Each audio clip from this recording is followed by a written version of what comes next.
천년에 걸친 사신과 퀴시와의 대결은 서로의 왕이 죽음으로써 마침내 막을 내렸다. 양쪽 모두에게 새로운 평화의 새벽이 찾아온다. 하지만 그 누구도 완전한 진실을 알지는 못했다. 두 왕은 모두 하나의 인물에게 죽게 되었는데 그 인물은 사신도 퀴시도 아니었다.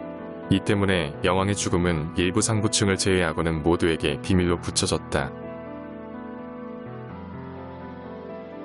비록 정령정이 복원되고 있고 사신이 영왕호신 대전에서 승리를 거두고 희망을 되찾았지만 모든 사람들에게 진실을 숨기고자 한 선택은 수십 년 혹은 수세기가 지나서 심각한 결과를 초래할 것이다. 영왕궁에서는 유아바아가 이치고에게 패배당한 직후 영왕의 옛 사당을 바라보고 있는 스님에게 쿄라쿠가 찾아왔다. 두 사신은 새로운 영왕에 대해 많은 대화를 나누었는데 특히 쿄라쿠는 새로운 영왕의 자리에 이치고를 앉히려고 했던 결정에 대해 스님과 대립한다. 쿄라쿠는 그 결정이 이치고의 동료들 뿐만 아니라 자신도 꽤 부담스러웠다는 점을 말한다. 하지만 스님은 그저 그 소년과 대화를 할 수 없게 되는 게 아쉬웠을 것이라고 태연하게 말했다. 쿄라쿠는 결국 이치고를 뵐 필요가 없어서 안심이라고 말하지만 스님은 그것이 단지 행운이었다고 말한다. 이치고가 유아바아를 물리친다거나 살아남을 거란 예상은 하지 못했고 유아바아가 여왕의 힘을 모두 흡수한 것이 행운이었다고 한다. 쿄라쿠는 5대 귀족에 대한 대화를 이어나가던 중 그림조와 네리엘이 나타나서 방해를 받게 된다. 그들은 하리베를 데리고 가고 있었다. 두 에스파다는 두 사신과 싸우냐 마냐 논쟁을 하고 있었는데 스님은 웰코문드까지 에스코트해주겠다고 말했다. 그림조는 그 말을 수상하게 여겼지만 메노스급 아란칼 3명을 소멸시키면 홍백의 균형에 큰 문제가 될 것이라고 덧붙이며 안심시켰다. 하리벨은 두 사신 뒤에 안치된 무언가를 보며 저것이 소울소사이어티의 쐐기인 여왕이냐고 묻는다. 스님은 맞다고 하며 하리벨에게 이런 존재를 받아들일 수 없냐고 묻자 하리벨은 옛 대장이 반란을 일으킨 동기를 이해하겠다라고만 대답한다. 쿄라쿠가 작별 인사를 해주며 3명의 아란칼은 웰코문드로 돌아간다. 스님도 남아있는 영번대를 되살리러 가야 한다며 떠날 채비를 한다. 스님은 영번대의 뼈에 왕건이 스며들어 있으며 영번대의 생명은 영벌 이전과 융합되어 있다고 말한다. 영벌 이전이 남아있는 한 스님은 그들의 이름을 부름으로써 부활시킬 수 있는 것. 스님은 자신의 운명과 마찬가지로 나머지 영번대 또한 죽는 것이 쉽게 허락되지 않는다고 한다. 그때 누군가 영왕궁에 허락 없이 침입한 것을 감지하고 스님은 당황스러워하는데 1시간 후 니마이아는 부활하여 봉황전으로 돌아왔다. 자신의 부대원들이 대부분 중상을 입거나 죽어 있었고 중요한 참백도가 도둑 맞은 상태였다. 메라는 화상, 전기 충격, 동상, 타박상, 독살 등 다양한 상처들을 보며 침입한 무리가 얼마나 큰 부대인지 이해해야 한다. 숨이 붙어있던 한 명의 부대원이 침입자는 단 한 명밖에 없었다고 말하니 메라가 충격을 받는다. 니마이아는 그 말을 듣고 침입자가 누군지 수사망을 좁히기엔 충분한 증거라고 말하며 어떤 귀족이 이 기사기파를 훔쳤는지 그리고 의도가 무엇인지 궁금해한다.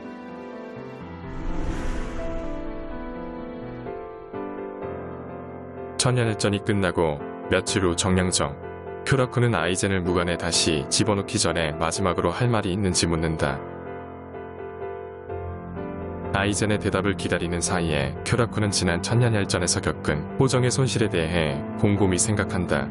오리히메가 부상자 치료에 큰 도움을 줬지만 그녀의 힘에도 한계가 있었고 사신의 승리 소식이 전해지기 전까지 자신도 낙담하고 있었던 일 등등. 아이젠은 여기서 자신의 말을 들을 만한 가치가 있는 사람은 없다고 말한다. 하지만 이치고와 대화하고 싶다고 말하지만 쿄라쿠가 말을 돌린다. 아이젠은 키스케가 만든 개선된 구속구가 자신을 봉인시킬 수 있을지 궁금하다며 조롱하듯이 말한다. 쿄라쿠는 그저 아이젠이 형기를 마친 후 회개하기를 바란다는 말을 남겼다.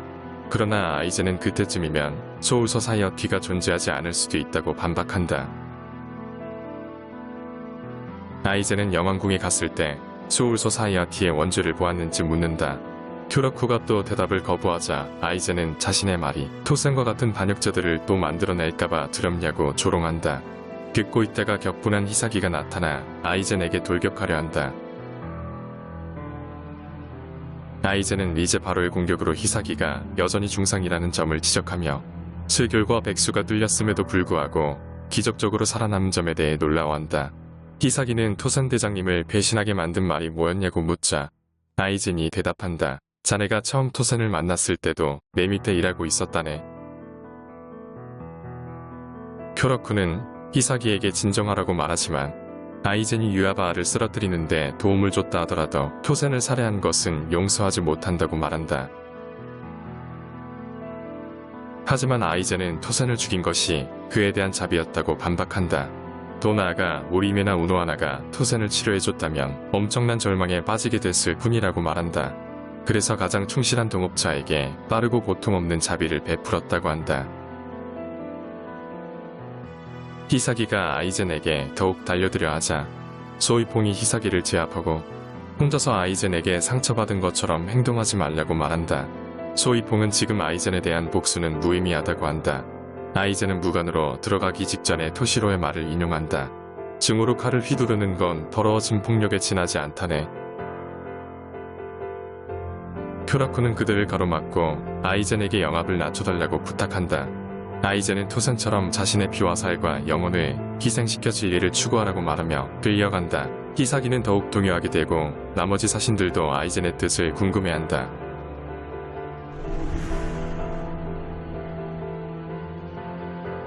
수백 년 전 정령정, 젊은 토센이 경비병들에게 중앙사심욕실의 참관을 요구하고 있다. 친구의 살인범이 왜 제대로 처벌받지 않는지 알고 싶다고 외쳤다. 경비병들이 루콘가 출신을 경멸하고 있음에도 토센은 물러서지 않았다. 경비병들이 토센을 공격하기 직전에 정체불명의 사신이 와서 저지한다. 그 사신은 경비병들에게 카큐의 죽음을 기억하고 행동하라고 말한다. 토센은 죽은 친구의 이름을 듣고 화들짝 놀란다. 그 사신은 토센을 카큐의 친구인 것을 확인하고 그녀를 보호하지 못해 미안하다고 한다. 그리고 그 사신은 토센을 잠깐 데려가 카큐의 죽음에 대해 이야기한다. 그렇게 대화는 범인의 정체에 대한 이야기로 흘러가고 그 사신은 카큐의 남편이 살인범이라고 토센에게 말해준다. 토센은 카큐가 왜 죽어야 했는지에 대해 묻자 그 사신은 정의와 평화에 대한 카큐의 강한 신념이 엉뚱한 사람을 화나게 한 게 아닐까 라는 추측을 했다. 토센은 그 살인범이 처벌을 받지 않는 부당함에 대해 분노하고 있다고 말했다. 그 사신이 말하기에 5대 귀족 중 하나가 살인범이며 살인사건이 무시되기보다 오히려 밝혀진 이유는 범인이 높은 지위가 아니기 때문이라고 밝혔다. 토센은 평화의 수호신인 사신이 왜 이런 일이 일어나도록 내버려 두었는지 말해주길 요구한다. 그 사신은 귀족 가문의 평화는 정말 잘 지켜졌다고만 말할 뿐이다. 토센은 이런 부당함에 격분한다. 그 사신은 중앙사심욕실이 귀족 가문 중에서도 특히 츠나야시로 가문의 지배를 받고 있다고 말한다. 그 사신은 토선에게 카큐에 대한 복수를 원하는지 정령 카큐가 복수를 바랄지 물어보았다. 토센은 결국 진정했고 카큐는 결코 유혈 사태를 원치 않았을 것임을 깨달았다. 대답을 들은 사신은 죽어가는 카큐의 소원을 지켜준 토선에게 축하한다고 말해준다. 끝으로 토센은 그 사신에게 이름을 물어보았다. 그 사신은 자신이 츠나야시로 토키나다라고 말한다. 토센은 충격을 받아 굳어버린 가운데 토키나다는 토센이 복수의 길을 걷지 않아 기쁘다고 말한다. 토키나다는 영합을 방출시켰고 토센에게 살인적이고 폭력적인 의도를 느껴 두렵게 만든다. 하지만 토키나다는 토센이 복수를 원하지 않아서 맹인을 죽이는 일은 없었다며 조롱한다. 토키나다가 떠나려고 하자 토센은 화가 나서 비명을 지르며 달려들었고 토키나다가 거칠게 제압했다. 토키나다는 토산의 목을 짓누르며 사신이 집행하는 평화를 바라던 카큐를 존중해주라고 속삭이고 경비병들에게 토센을 두들겨 패서 내쫓으라고 명령한다. 현재 귀족가 츠나야시로 토키나다는 향수를 불러일으키는 꿈에서 깨어난다. 키코네는 아이 같은 목소리로 무슨 꿈을 꾸었냐고 간절히 물으니 토키나다는 그것이 즐거운 꿈이었다고 말한다. 그리고 그는 한없이 짓눌리고 무한한 절망감에 휩싸이는 사람을 구경하는 것은 절대 실증이 나지 않을 거라고 말한다.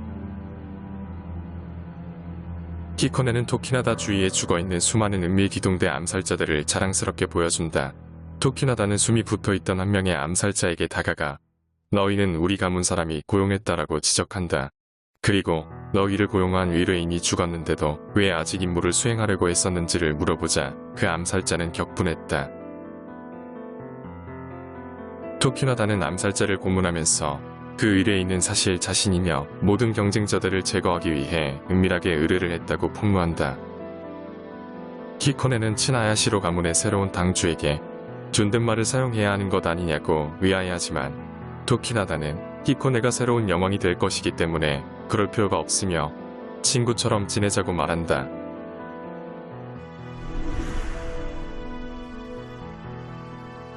히사기는 정령정 통신의 편집장으로서의 직무를 미리 짜고 있다.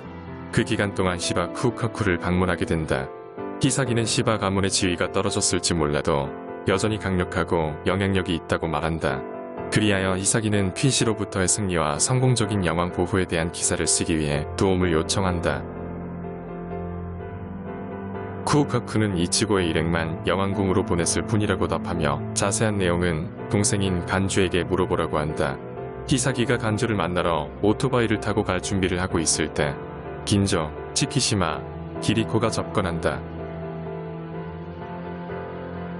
서로에게 긴장한 채 대면을 한다. 적대적이라 여겼던 풀버린거들이 영왕궁에서 이치고를 도왔다는 사실을 알고 히사기는 충격을 받는다. 히사기는 그들의 의도를 더 자세하게 조사하면서 한편으로 긴조에게 왜 수년 전에 주시로를 배신했느냐고 묻는다. 긴조는 히사기가 생각보다 모르고 있는 게 많다는 것을 깨달을 무렵 간주가 그들 사이의 긴장을 깨면서 나타난다.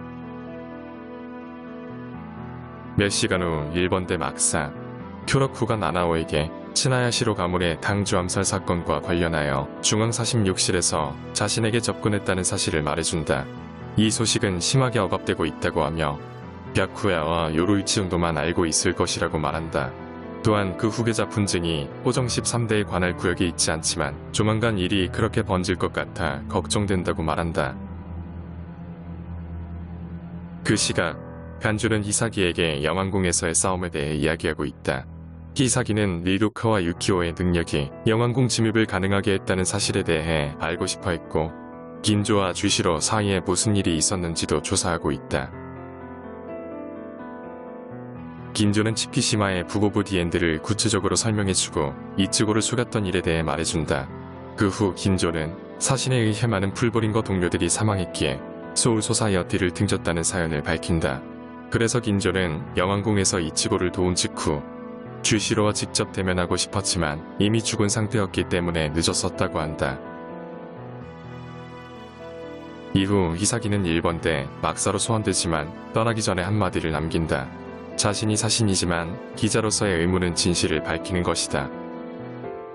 히사기가 떠난 후 쿠오카쿠와 간주는 죽은 오빠 카이엔이 그 일에 대해 아는 것이 있었을지 궁금해한다. 다시 정령정 쿄로쿠는 켄세이 히사기에게 치나야시로 가문의 암살 사건을 알려준다. 그리고 치나야시로 가문의 새로운 당주인 토키나다가 가능한 한 그의 즉위를 널리 알리고 싶어 한다고 한다며 히사기에게 이 소식지를 소울 소사이어티 전체에 내보내달라고 부탁한다. 그 이름을 듣자 히사기는 토선 대장님이 말한 적 있는 이름인 것을 알아채고 당황한다. 쿄라쿠는 암살 사건과 토키나다의 갑작스러운 즉위에 대해 의심 그 이상이라고 밝히지만 히사기에게는 무조건 그 기사를 싣도록 명령한다.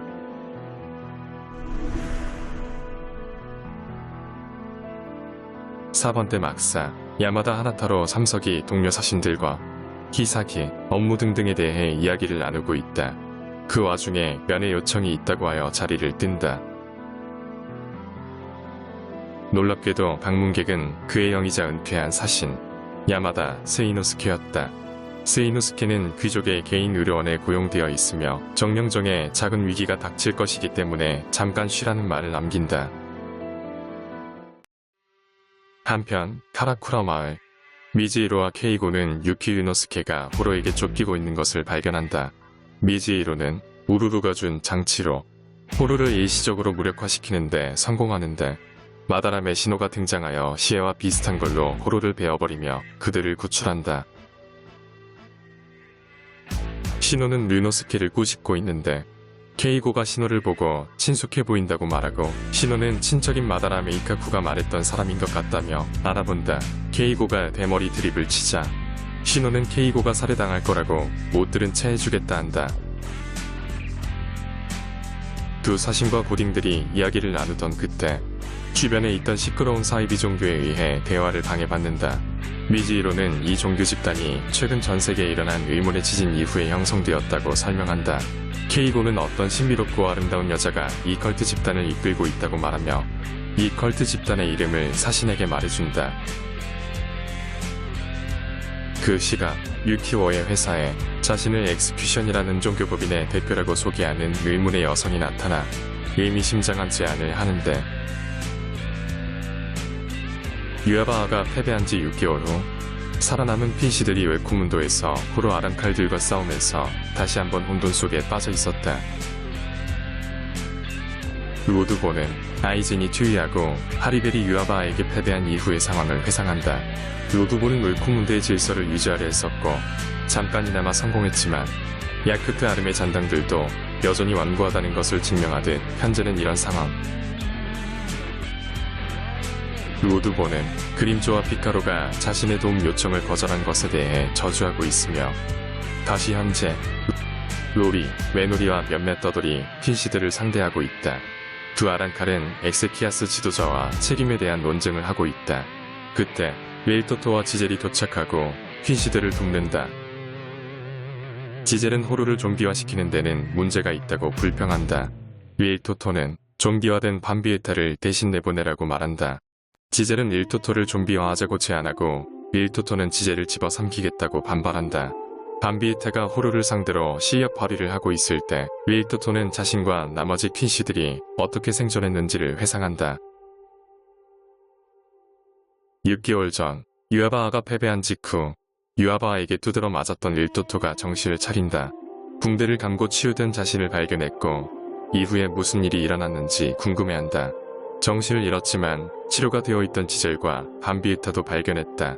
그녀들의 베개에 있는 반덴 라이히 로고를 보고 현세에 있는 근거지 중 하나에 와 있는 거라고 예상했다.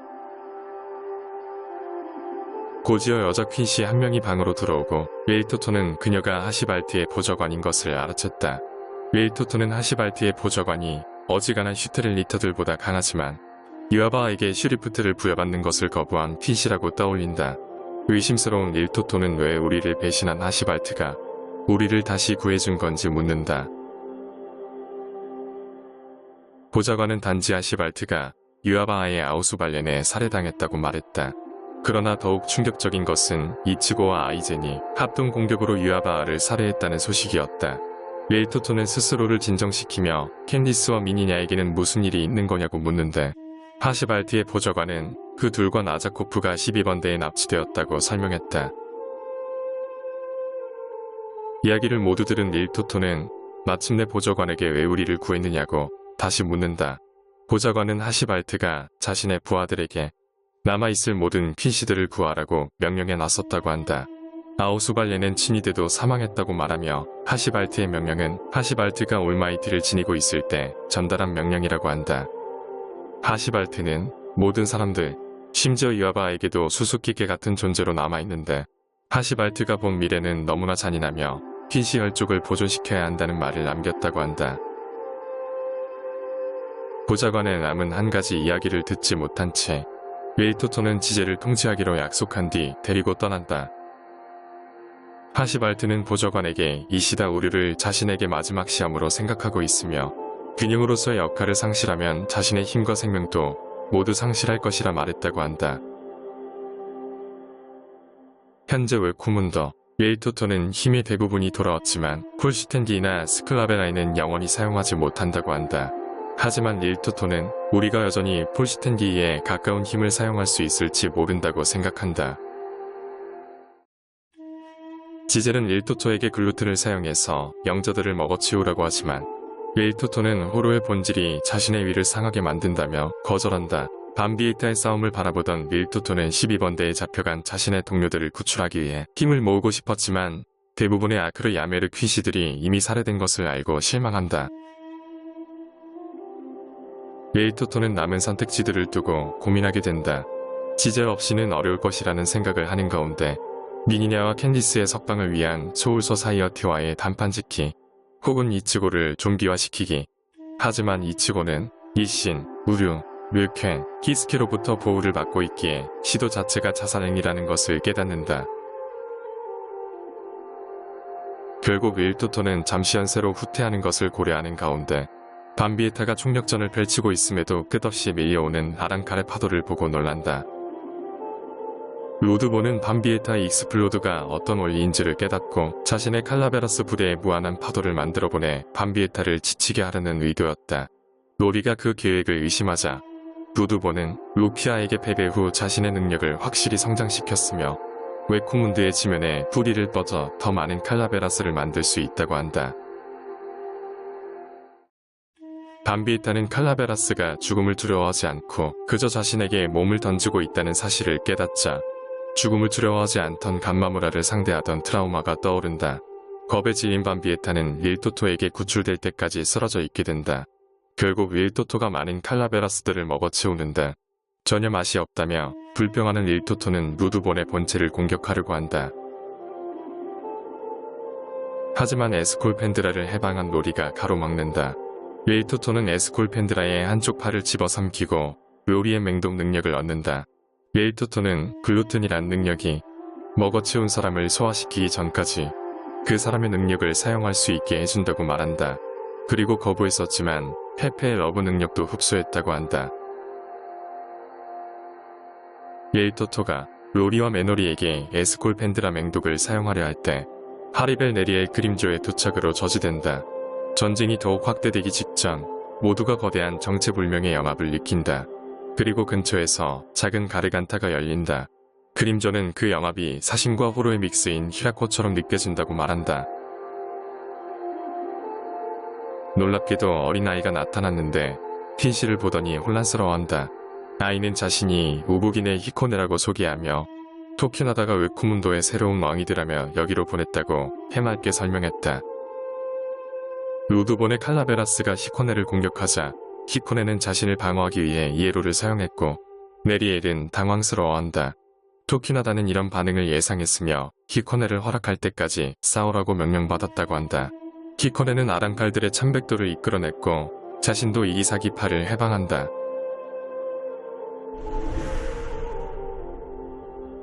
(9번대) 막사 히사기와 켄세이가 토센에 대해 이야기를 나눈다.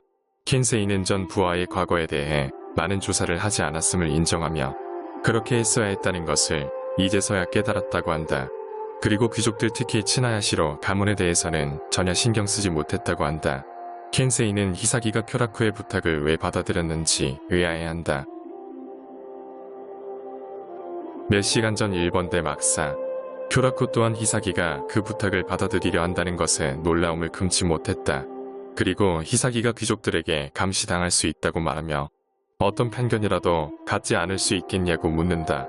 히사기는 토센 대장님에 대한 부정적인 것이라면 쓰기 힘들겠지만 최선을 다하겠다고 약속한다.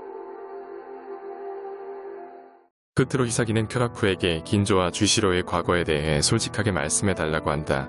히사기는 양쪽의 이야기를 모두 듣고 싶다고 설명했고 쿄라쿠는 주시로가 자신에게도 비밀이 있었다고 말한다. 하지만 쿄라쿠는 긴조에게 사면을 허락하는 의미가 있을지언정 최대한 밝혀보겠다고 약속한다. 이후 히사기는 이카쿠와 유비치카에게 영왕궁에서의 싸움에 대해 인터뷰한다. 두 사람은 켄파치 마유리, 네무 vs 페르니다의 싸움에 대해 이야기했고 히사기는 여왕의 왼팔에 대해 궁금해한다.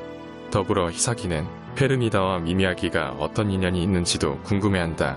유미츠카가 페르니다는 항상 퀸시였다고 말한 것을 말해주니 더욱 놀란다. 이카쿠는 추가 질문을 하려는 히사기를 마유리에게 보내려고 유도하지만 히사기는 인터뷰 요청을 모두 거절당했다고 한다. 그러자 유미치카는 하나타로도 함께 있었던 것을 기억해내며 히사기에게 그 녀석한테 가보라고 제안한다. 4번대 막사 하나타로는 전투 중 마유리의 참백도에게 맹독 공격을 당해서 기억이 나지 않는다고 말한다. 이후 대화에서 히사기가 귀족들이 거주하는 귀족가에 갈 예정이라고 하니 하나타로는 형인 스이노스케가 히사기를 기꺼이 도울 수 있을 것이라고 말한다. 그 시각 치나야시로 토키나다가 1번대 막사로 쿄라쿠를 찾아온다. 토키나다는 쿄라쿠가 자신을 아내 살인 혐의로 구더기 소굴에 보내준 장본인이라고 말하며 자신에게 벌을 준 귀족 늙은이들은 모두 죽었다고 비아냥댄다. 쿄라쿠는 그것을 자백으로 봐도 되겠냐고 묻자 토키나다는 부인하며 설령 자백이라 해도 치나야시로 가문의 새로운 당주로서 그 정도 죄는 쉽게 묵과할 수 있다고 덧붙인다. 쿄라쿠는 시오인과 쿠츠키 가문이 전선에서 싸우며 귀족 가문도 발전하고 있고 몰락한 시바 가문까지 포함하여 이 세 가문이 귀족의 앞날에 변화를 주고 있다고 반박한다. 쿄라쿠는 처음에 루키아 처왕시도의 배우로 토키나다를 의심했다고 폭로한다. 토키나다는 아이젠의 누명까지 쓸 뻔했다고 거들먹거린다. 토키나다는 쿄라쿠에게 찾아온 이유를 밝히는데 가문 간의 평화를 위해 요루이치에게 연락을 하려 했지만 안 됐다며 부탁을 한다. 그러나 쿄라쿠는 여전히 그가 납득되지 않았고 토키나다는 화제를 바꾸며 주이시로의 죽음을 미묘하게 조롱하지만 동요하지 않는다. 지루해진 토키나다는 떠날 채비를 한다. 그러다 나가기 전에 아나오에게 괜히 한마디 던지는데 자신이 그녀의 어머니의 체형과는 아무 관련이 없다고 말한다.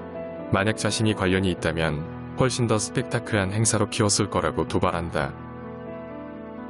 토키나다는 나나오와 그녀의 어머니를 구하고 싶은 마음 사이에서 갈팡질팡하는 한 남자를 위해 행사장 맨 앞자리를 내어주었을 것이라고 조롱한다.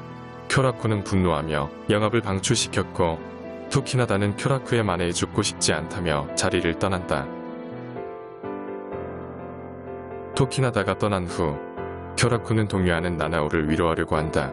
나나오는 토키나다 같은 사람이 권력을 얻는 것을 원치 않는다는 말을 하니 쿄라쿠 또한 그 말에 수긍한다.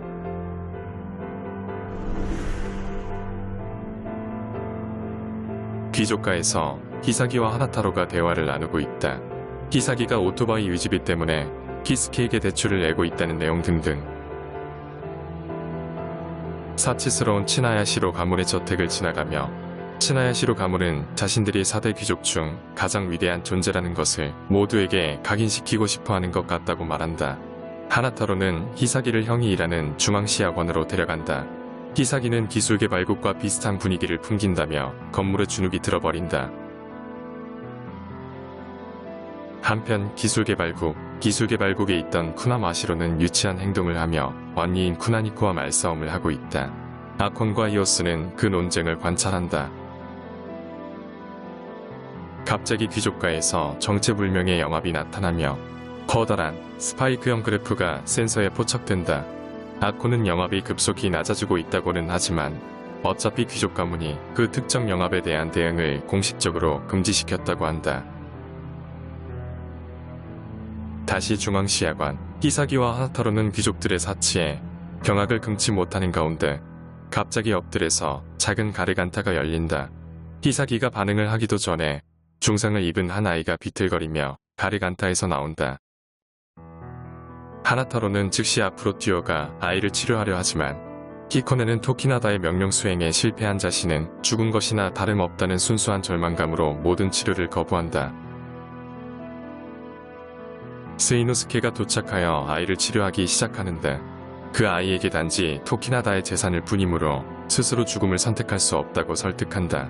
그 말로 인해 히코네는 자신이 죽는 것이 토키나다를 더 실망시킨다는 것을 깨닫고 빠르게 회복하기 시작한다.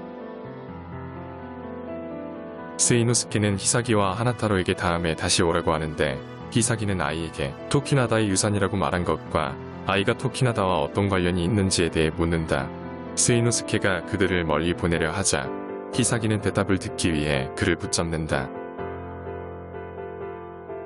하지만 히사기는 무슨 일이 일어났는지 인지하기도 전에 히코네에게 제압된 자신을 발견한다.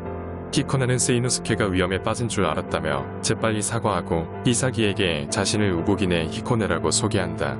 세이노스케는 히사기에게 여기서는 호정 13대의 법과 권위가 적용되지 않는다고 말하며 하나타로에겐 다시 한번 휴가를 가라고 말한다. 히사기는 히코네에게 토키나다라는 사람이 진정으로 목숨을 바칠 가치가 있냐고 물었다. 히코네는 토키나다가 자신의 목숨보다 더 많은 가치가 있고 위대한 사람이라고 대답한다. 토키나다가 히코네를 왕으로 만들어준다는 약속을 했다고 말하자 세이노스케는 그것을 누설해도 되냐며 재빨리 말을 가로막는다.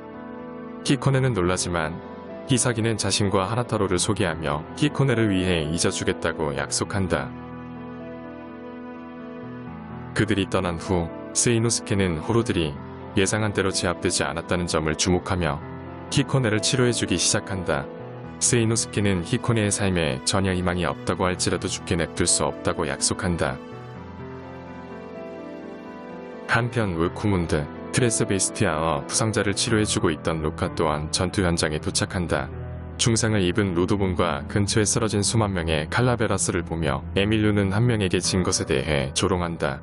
밀라 로즈는 하리벨 이미 혼자서 그 녀석을 해치웠을 거라며 치켜세운다. 그러나 하리벨은 그 아이의 영합은 토시로 수준에 불과했지만 에스파다 3명과 피시들의 힘을 합쳤는데도 간신히 밀어냈다고 말한다. 쓴스는 그 아이의 정체에 대해 의아해하자 하리벨은 그 아이가 가진 힘에도 불구하고 전투 경험이 너무 부족한 것 같다고 말한다. 그러나 하리벨 네리의 그림조를 더욱 혼란스럽게 했던 것은 가르간타를 열고 탈출한 것은 그 아이가 아니라 참백도 스스로였다고 한다. 그 시각 현세, 지젤은 릴토토에게 그 아이를 상대할 때 왜 아란카를 도왔냐고 묻는다. 릴토토는 지젤의 좀비화의 면역이 된 그 아이는 이에루 이외에 블루투베네까지 사용한 것에 충격을 받았었다고 한다. 릴토토는 퀸시 쪽에 이뤄올 수 있는 사신들의 내부 갈등이 있을 수 있다는 생각이 들며 캔디스와 미니냐가 여전히 살아있기를 희망한다.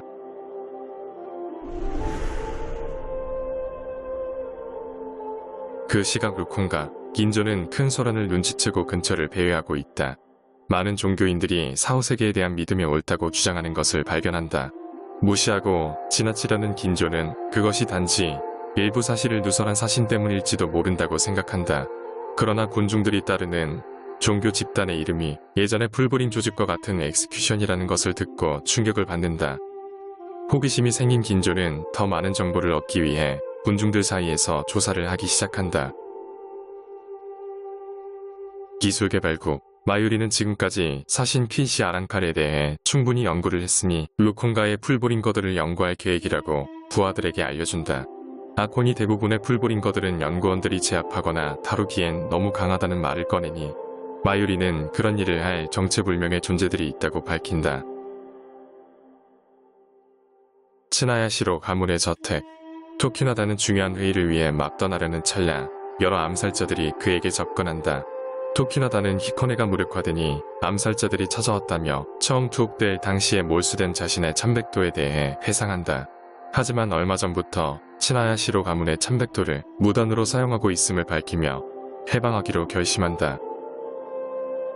암살자들을 상대로 시해 9천 경곡을 해방한다. 더 받들어라 9천 경곡. 정령정 어느 길거리. 히사기가 히라코와 마주치니 현세의 키스키 인터뷰를 간다고 말한다. 히사기는 최근 귀족가에 방문한 것을 이야기하자 히라코는 현재 귀족가의 상황에 대한 요루이치의 경고가 기억난다고 말해준다. 귀족가 회의장. 최고부안의 신성한 회의장에서 요루이치 벼쿠야 토키나다가 모였다. 다소 긴장감이 흐르는 농담을 주고받다가 요점을 짚기 시작하는 요루이치. 토키나다에게 왜 2세대 동안 사용하지도 않던 회의장에 이렇게 소환한 건지 묻는다. 토키나다는 최근 휘시와의 전쟁 이후 영번대와 여왕은 격리되어 현실에 안주하고 있다고 느끼며 뭔가 변화가 필요하다고 말한다. 갸쿠야는 논란의 여지가 있다고 비판하자 토키나다는 루키아의 처형 시도 당시 갸쿠야의 행동에 대해 조롱하며 반박한다. 히사나까지 모욕하며 도발하지만 요루이치가 먼저 토키나다에게 화를 낸다. 하지만 갸쿠야는 끼어들어 말한다. 처형에 대한 모든 책임은 자신이 지려고 했으며 히사나는 자신의 실수에 대해 비난하는 것을 용납하지 않았을 것이라고 못 박는다. 대화가 더욱 격양되기 전에 토키나다는 화제 전환을 시도한다. 이곳에 모인 이유는 시바 가문을 귀족 가문으로 복귀시켜 다시 5대 귀족으로 제외하기 위해서라고 한다. 벽후야와 요루이치는 이씨는 유배지를 선택했고 이치고 쿠우카쿠 간주는 지위나 권력에 관심이 없다고 설명한다. 토키나다는 유주나 카린을 대리로 임명하자고 되도 않는 제안을 한다. 요루이치가 수상해하자 토키나다는 5대 귀족이 모두 모이면 중앙 46시를 능가하는 권력을 가진다고 말한다. 그리고 시바 가문이 그렇게 쉽게 몰락한 것이 의심스럽지 않냐고 묻는다. 벽구야는 영왕의 명시적 허가 없이는 그런 일이 없을 것이라고 대답한다. 토키나다가 그 말에 동의한 동시에 영왕은 처음부터 그럴 능력이 전혀 없었고 5대 귀족이 진정한 세계의 통치자가 되어야 한다고 말한다. 그래서 영왕을 자유의지가 있는 사람으로 대체하고 싶다고 말한다. 그리고 요루이치와 벽후야에게 아직 영왕의 존재를 완전히 알지 못한다고 꾸짖으며 우라하라 키스케는 알고 있을 것이라고 말한다.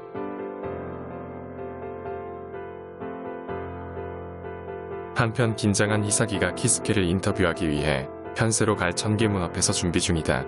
히사기는 자신이 토산 대장님의 뒤를 따르고 있는 것은 아닐까 하는 의구심이 들었다. 히사기는 토산 대장님이 어릴 때부터 자신의 길에서 벗어난 건지 마지막에 와서야 벗어난 건지 궁금해한다.